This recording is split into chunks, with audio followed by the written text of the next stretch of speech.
Hey music lovers, have you ever heard that catchy upbeat tune in old movies or games? You know, the kind of music that sounds like it's from another era, but it makes your foot tap like it's got a mind of its own? That's ragtime, and we're diving into the story of how this piano pounding, rule breaking genre became America's first viral hit. Ragtime was a game changer in American history, breaking cultural and racial barriers and paving the way for swing, jazz, blues, and even rock and roll. Let me tell the fascinating story of ragtime that involves brothels, stolen rhythms, and a guy named Scott Joplin, who basically is the 1900s version of Bruno Mars. So, what exactly is ragtime? It's a type of music that emerged in the late 1800s and the early 1900s, mostly in African American communities in the Midwest and South. Imagine it's 1897, you're sipping whiskey in a St. Louis saloon, when bam, some guy starts hammering the piano with this crazy ragtime rhythm. Left hand steady as my mum's jollof rice, right hand doing the Charleston before it was even cool. That's right, the name ragtime comes from the ragged or syncopated rhythms. It's like when you're walking to the beat, but then suddenly the music skips a step and you're like, okay, I get it.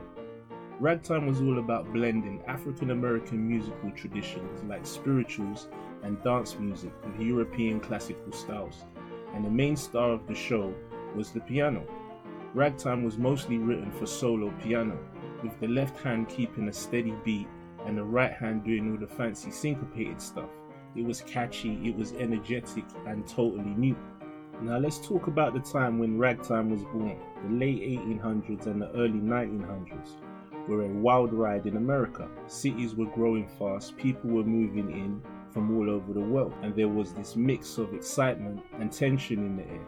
This rapidly changing America, industrializing, segregating, and debating whether ice cream counts as dinner. In this mess, ragtime became the soundtrack for everyone. Black musicians inventing it, white audiences stealing it, and everyone arguing about what's proper music. Here's the thing, even though ragtime was all about blending cultures, America at this time was deeply segregated. African American communities were creating this vibrant music, but they were also facing harsh criticism and Jim Crow laws.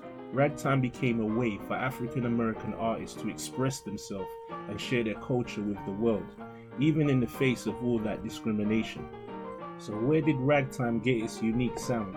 Those sick beats came straight from West Africa via the Middle Passage. Enslaved black folks turned work songs into secret middle fingers to their oppressors. Take the Cakewalk for case in point. It's literally mocking fancy white folks' dances. Racists at the time were like cute dance, not realizing they were the punchline. What started as just a parody became a huge hit in African American communities. And let's not forget the banjo. It was the big influence on the ragtime's rhythmic style, especially in the left-hand piano parts. Then there were the minstrel songs and the marches. Yes, even those super formal military marches played a role. All these influences came together to create something totally new and exciting. Enter Scott Joplin, the notorious B.I.G. of sheet music. This guy took ragtime from saloons to concert halls, even though racists said black music couldn't be a real art. His Maple Leaf Rag pushes back on that notion, selling over 1 million copies. We're talking Taylor Swift numbers in the 1900s. Joplin is often called the king of ragtime, and for good reason. He grew up in a musical family and taught himself to play the piano. He even studied classical music, which gave him the skills to write complex, sophisticated pieces. And then in 1899, he published Maple Leaf Rag, which became the first ragtime hit. I would call that a viral sensation. Ragtime wasn't just an African American thing, it was a cultural melting pot. Call it a plot twist as European composers were trying to manage a low-key obsession with ragtime.